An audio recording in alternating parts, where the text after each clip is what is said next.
Hi ಎಲ್ರಿಗೂ ನಮಸ್ಕಾರ. ನಾನು ನಿಮ್ಮ ಆನಂದ್ ಮಾತಾಡ್ತಾ ಇರೋದು. ನಾನು ಇತ್ತೀಚೆಗೆ ಒಂದು ಯೂಟ್ಯೂಬ್ ಚಾನಲ್ನ ಓಪನ್ ಮಾಡಿದ್ದೇನೆ.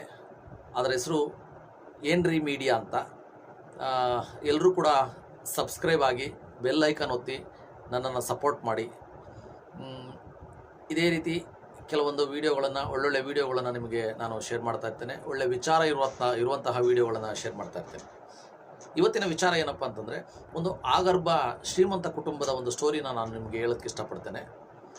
ಅವರು ತುಂಬ ರಿಚ್ ಆಗಿರ್ತಾರೆ.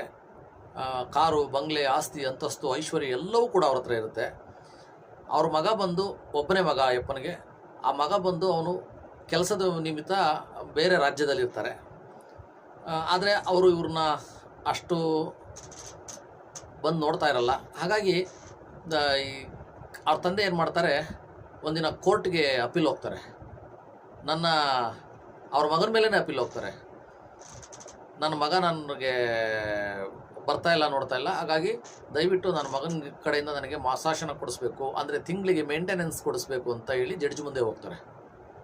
ಜಡ್ಜು ಅದನ್ನು ಕೇಳಿಕೊಂಡು ಸರಿ ಅವ್ರ ಮಗನ ಕರೆಸಿ ಅಂತ ಒಂದು ಡೇಟ್ ಫಿಕ್ಸ್ ಮಾಡ್ತಾರೆ. ಆ ಡೇಟಿಗೆ ಮತ್ತೆ ಕೋರ್ಟಿಗೆ ಬರ್ತಾರೆ. ಅವ್ರ ಮಗನೂ ಕರೀತಾರೆ. ಅವ್ರ ಮಗ ಬಂದು ಕೋರ್ಟ್ ಕಟ್ಕಟೆಯಲ್ಲಿ ನಿಂತ್ಕೋತಾರೆ. ಕಟ್ಕಟೆಯಲ್ಲಿ ನಿಂತ್ಕೊಂಡಾಗ ಜಡ್ಜ್ ಕೇಳ್ತಾರೆ, ನಿಮ್ಮ ತಂದೆ ಈ ಥರ ಕೇಳ್ತಾ ಇದ್ದಾರಪ್ಪ, ನೀನು ಕೊಡಬೇಕಾಗುತ್ತೆ. ಅದಕ್ಕೆ ಆಯಿತು ಸ್ವಾಮಿ, ನಮ್ಮ ತಂದೆ ಏನು ಕೇಳ್ತಾರೆ ನಾನು ಕೊಡ್ತೀನಿ. ಜಡ್ಜ್ ಕೇಳ್ತಾರೆ, ಯಜಮಾನ್ರೆ ನೀವೇನು ಕೇಳಬೇಕು ಅಂತ ಇದ್ದೀರಾ ಕೇಳಿ.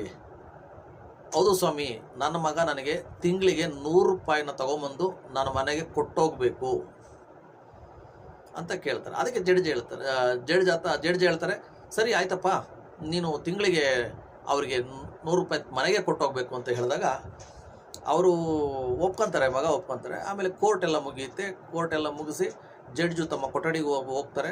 ಹೋದಾಗ ಆ ವ್ಯಕ್ತಿಯನ್ನು ಕರೆಸ್ತಾರೆ, ಆ ಯಜಮಾನ್ರನ್ನು ಕರೆಸ್ಬಿಟ್ಟು ಕೇಳ್ತಾರೆ, ಯಾಕೆ ಸ್ವಾಮಿ ನಿಮ್ಮ ಹತ್ರನೇ ಎಲ್ಲ ಇದೆಯಲ್ಲ, ಮಗನ ಮೇಲೆ ಈ ಥರ ಹಾಕಿದ್ದು ಸರಿನಾ ಅಂತ ಕೇಳ್ತಾರೆ.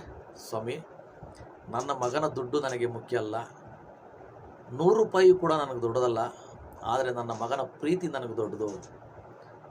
ಇವತ್ತು ನೀವು ಮಾಡಿರೋ ಆದೇಶದಿಂದ ತಿಂಗಳಿಗೆ ಒಂದ್ಸರಿ ನನ್ನ ಮಗ ಬರ್ತಾನೆ, ನನ್ನ ಮಗನ ನಾನು ನೋಡಬಹುದು ಅನ್ನೋ ಒಂದು ಪ್ರೀತಿಯನ್ನು ಜಡ್ಜ್ ಹತ್ರ ತಿಳ್ಕೊಂಡಾಗ ಆ ಜಡ್ಜು ತುಂಬ ಅವರು ಕೂಡ ಖುಷಿ ಆಗ್ತಾರೆ. ಹಾಗೆ ನಾವೆಲ್ಲರೂ ಕೂಡ ಅರ್ಥ ಮಾಡ್ಕೋಬೇಕು, ತಂದೆ ತಾಯಿ ತಮ್ಮ ಕೊನೆಯ ಕಾಲದಲ್ಲಿ ಮಕ್ಕಳ ಜೊತೆ ಇದ್ದರೆ ತುಂಬ ಸಂತೋಷವಾಗಿರ್ತಾರೆ.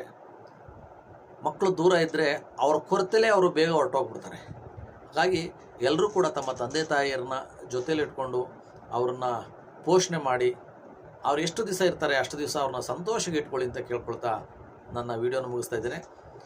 ಕೊನೆಯ ಬಾರಿಯೂ ಕೂಡ ನಾನು ಕೇಳ್ಕೊಳ್ತಾ ಇದ್ದೇನೆ, ನನ್ನ ಯೂಟ್ಯೂಬ್ ಚಾನಲ್ನ ಸಬ್ಸ್ಕ್ರೈಬ್ ಆಗಿ ಬೆಲ್ ಐಕಾನ್ ಬಟನ್ ಒತ್ತಿ ನನಗೆ ಸಪೋರ್ಟ್ ಮಾಡಿ ಅಂತ ಕೇಳ್ಕೊಳ್ತಾ ಇದ್ದೇನೆ. ಧನ್ಯವಾದಗಳು.